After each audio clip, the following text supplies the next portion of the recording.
Quelque part dans le désert, à quelques dizaines de kilomètres de Nouakchott, l'armée mauritanienne patrouille à la recherche des colonnes du Front Polisario. Depuis que les Espagnols ont abandonné leur colonie du Sahara au Maroc et à la Mauritanie, les Sahraouis frappent tout azimut depuis leur base de la frontière algérienne.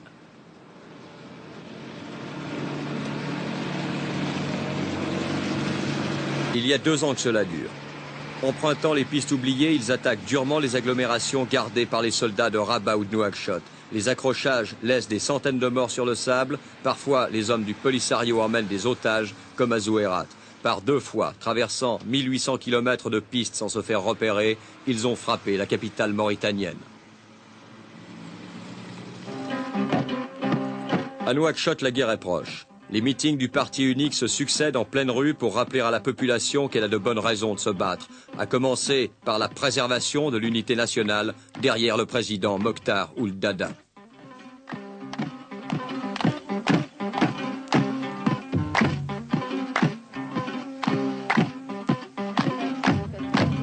Car une chose est sûre, c'est que cette jeune nation indépendante depuis 1960 n'était pas préparée à affronter un conflit.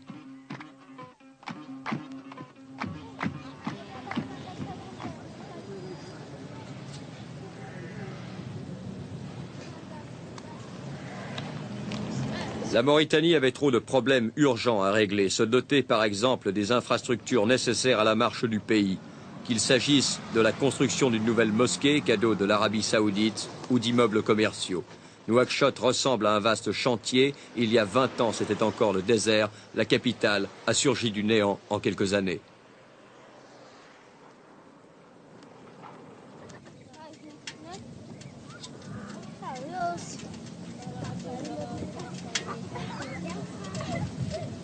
Et cette capitale ne cessera de s'agrandir. L'afflux de populations qui se sont fixées aux abords de la ville, chassées par les grandes famines du Sahel, n'a fait que précipiter la politique de sédentarisation préconisée par le gouvernement. Mais sur 1 200 000 Mauritaniens, près de 2 tiers sont encore aujourd'hui des nomades. Mais la richesse et le cancer de la Mauritanie, c'est Zouérat, la cité du fer, d'où le train chargé de minerais part pour traverser 650 km de désert en direction du port minéralier de Nouadhibou. Zouérat, c'est la Kedia d'Idjil, la montagne de fer, gigantesque météorite fichée en plein désert. Elle constitue le coffre-fort de la Mauritanie.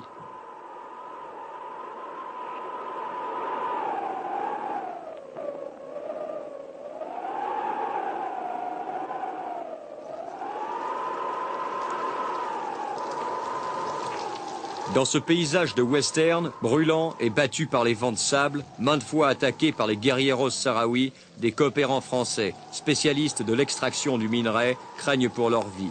C'est ici que 6, puis 2 d'entre eux ont été faits prisonniers et emmenés aux confins du désert. D'autres ont été abattus froidement.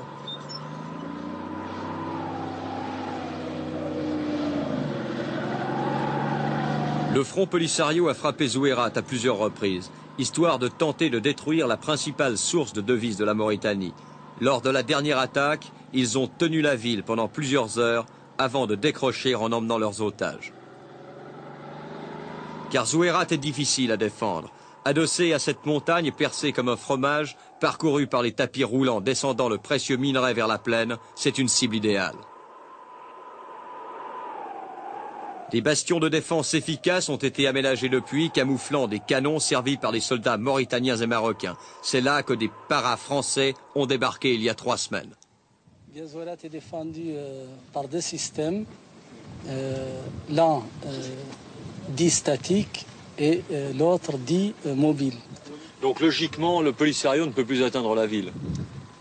Logiquement, il ne peut plus se passer ce qui s'est passé par exemple le 1er mai, ou même la deuxième attaque par laquelle des obus ont atteint la ville. Maintenant, le Polisario pourra toujours essayer d'infiltrer un petit élément dont l'action sera nécessairement de courte durée.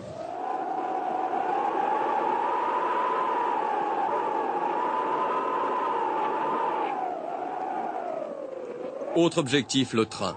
Véritable symbole de la résistance mauritanienne au coup porté par le Polisario, ce train doit passer. Toute l'économie du pays en dépend. En 1976, il a été attaqué une quinzaine de fois. Au début du mois, les mortiers sahraouis ont à nouveau gravement endommagé 4 de ces locomotives.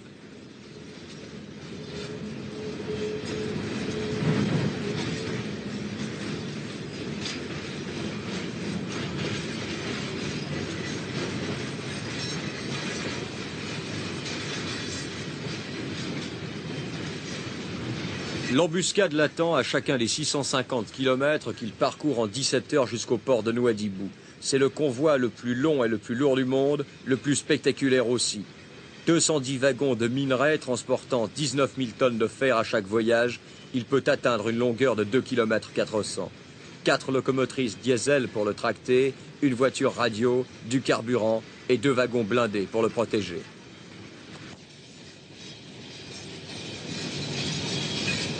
Mais que peuvent toutefois les soldats mauritaniens qui y prennent place avec leurs mitraillettes contre les roquettes et les fusées soviétiques des desperados du désert?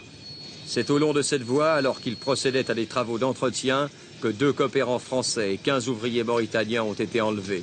On n'a retrouvé qu'une draisine abandonnée sur les rails.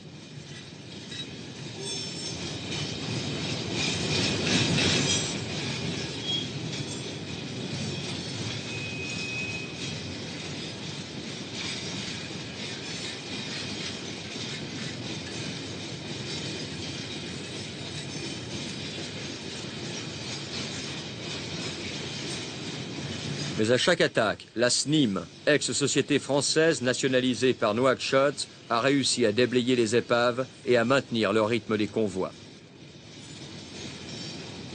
À aucun moment, à l'occasion de ces attaques qui ont consisté essentiellement à essayer de paralyser nos locomotives, nous n'avons subi de pertes d'exploitation parce que nous avons à chaque fois pu envoyer les locomotives nécessaires pour permettre au train de continuer sa route jusqu'au port minéralier. Le port minéralier, c'est l'autre bout de la ligne. Le départ du fer vers les usines étrangères, l'argent dont la Mauritanie a besoin.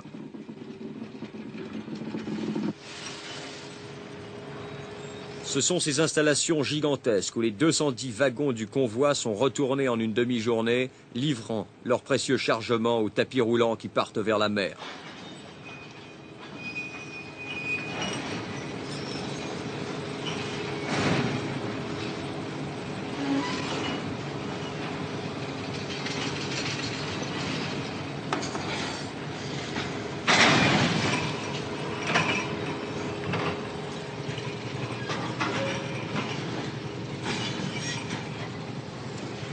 Ce train pourra-t-il résister encore longtemps aux coups de boutoir du Polisario?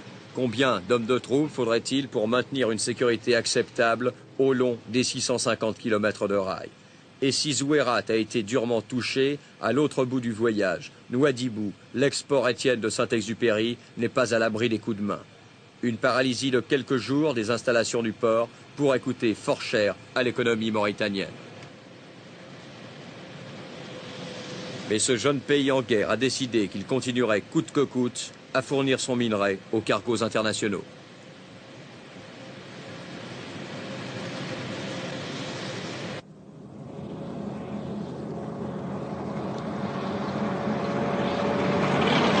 Ces jeeps dans le désert, quelque part entre Nouakchott et Zouérat, sont en chasse. Elles patrouillent pour tenter de repérer les colonnes de véhicules du front Polisario. L'accrochage à la roquette et au mortier peut surgir à chaque instant. Depuis que la Mauritanie et le Maroc se sont partagés le territoire du Sahara occidental après le départ des Espagnols, c'est la guerre, dirigée contre les agglomérations à partir des bases du Polisario de la frontière algérienne.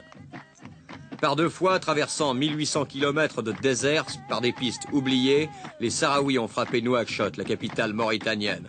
C'est lors d'une de ces attaques qu'Al-Wali, leur grand leader, a perdu la vie.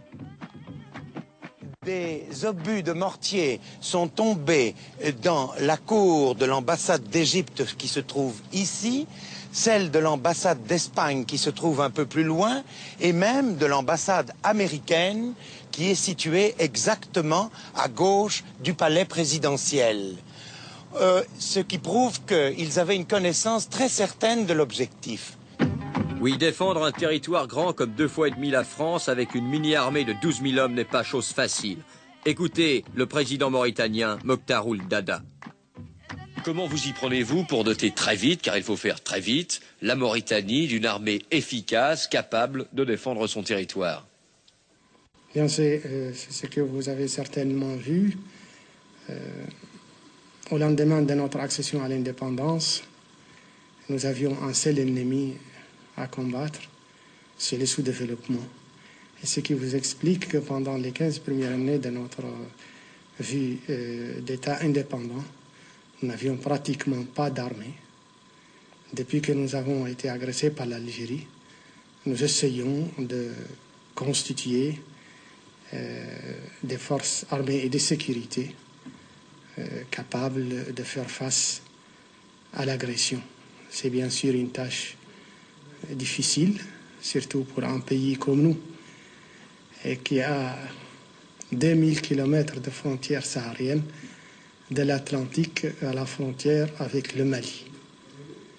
Mais nous faisons tous les efforts nécessaires. Le peuple mauritanien est mobilisé au sein de son parti et derrière ses forces armées de sécurité pour défendre notre intégrité territoriale.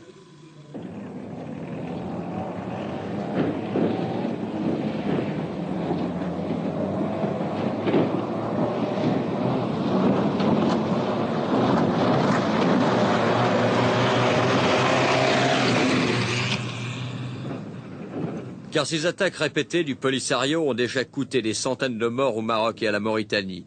Comptant sur l'aide des experts militaires français qui conseillent son haut commandement, sur des armes françaises également, l'armée du président Ould Daddah se bat à la fois contre le Polisario et contre l'OTAN.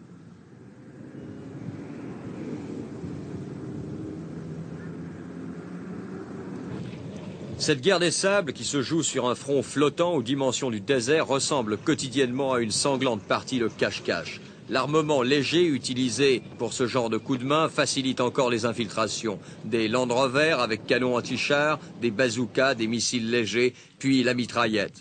Pour se battre, il s'agit de se trouver, c'est-à-dire de chercher l'ennemi dans des zones très accidentées où le Polisario dispose de refuges secrets lui permettant de se ravitailler en eau, en vivres et en carburant. Le flanc gauche et l'arrière gauche. Et mur 4 et mur 3, vous ferez le flanc droit et l'arrière droit. En cas d'intervention du côté droit, ça sera mur 3 qui débordera. L'aviation mauritanienne étant inexistante, ce sont des avions français qui effectuent des vols de reconnaissance pour tenter de repérer ces colonnes de 50 ou 100 jeeps. Jeu dangereux, les Sahraouis disposent de missiles Samsat soviétiques. On attend également des appuis supplémentaires en hommes de la part du Maroc. Rabat soutient la Mauritanie qui, en but à des attaques de plus en plus massives, fait figure de ventre mou du Sahara. Mais pour Nouakchott, c'est bien un conflit international qui s'engage et le rôle de l'Algérie ne s'arrête pas à la protection des réfugiés de la frontière. Monsieur le Président, le gouvernement algérien affirme toujours ne prendre aucune part directe au conflit et ce n'est pas votre sentiment? Absolument pas. Pour nous, nous sommes victimes d'une agression caractérisée de la part de l'Algérie, qui, au lieu de nous agresser par ses forces armées régulières, nous agresse par l'intermédiaire de mercenaires qu'elle recrute, qu'elle forme, qu'elle arme et qu'elle organise en expédition contre nous, à partir de son territoire national. Et ces mercenaires, une fois qu'ils opèrent dans notre pays, reviennent dans leurs repères en Algérie. Cela d'ailleurs, l'Algérie ne le cache pas. Cela, tout le monde le sait. Mais ce qui nous étonne, c'est qu'aucune voix ne s'élève pour dénoncer ces formes d'agression caractérisées qui violent notre intégrité territoriale et qui provoquent chez nous tous les désordres que vous connaissez, car, comme vous le savez, les mercenaires algériens pillent, s'attaquent à des pauvres nomades, des pauvres paysans dans la nature, ils les tuent, ils les prennent en otage et ils reviennent dans l'impunité quand nous n'arrivons pas à les intercepter, sûrs qu'ils sont qu'en Algérie, ils sont hors de notre portée. Ces Algériens qui seraient directement impliqués dans le conflit, nous les avons retrouvés. En pouvant, quelque part en Mauritanie, interviewer pour la première fois les prisonniers de guerre capturés lors des attaques de Nouakchott, les compagnons d'Al-Wali. Quelle est votre nationalité? Algérien. Et vous êtes membre de l'armée algérienne? L'armée, oui. Et vous avez été fait prisonnier alors que vous vous battiez avec le Polisario? Oui. Quelles ont été les conditions dans lesquelles vous avez été fait prisonnier? On était dans un accrochage à bâti et depuis on a pris les militaires mauritaniens, les armes en Mauritanie. Et il y a combien de temps que vous avez été fait prisonnier?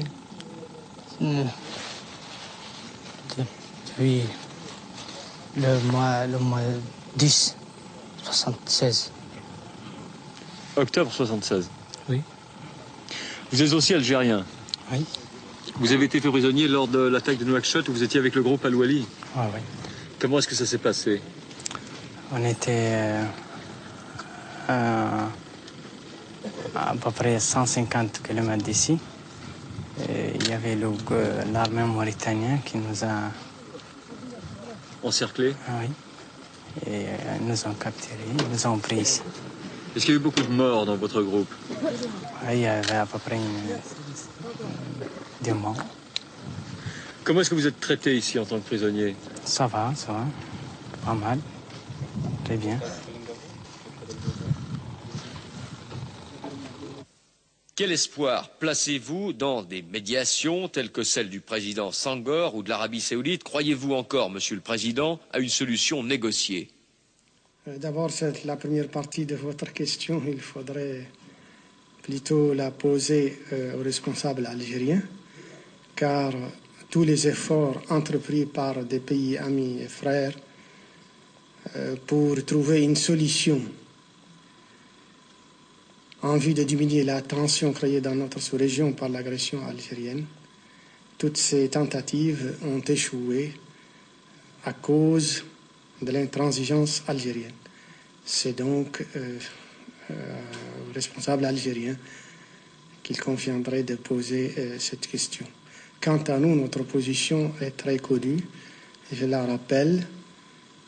Nous ne saurions discuter toute solution qui aurait pour objet de remettre en cause notre réunification nationale, car pour nous la réunification était un impératif catégorique, un devoir sacré, et nous l'avons réalisé. Par contre, tout ce qui aura pour but de diminuer la tension dans notre sous-région, nous sommes prêts à y participer avec nos modestes moyens.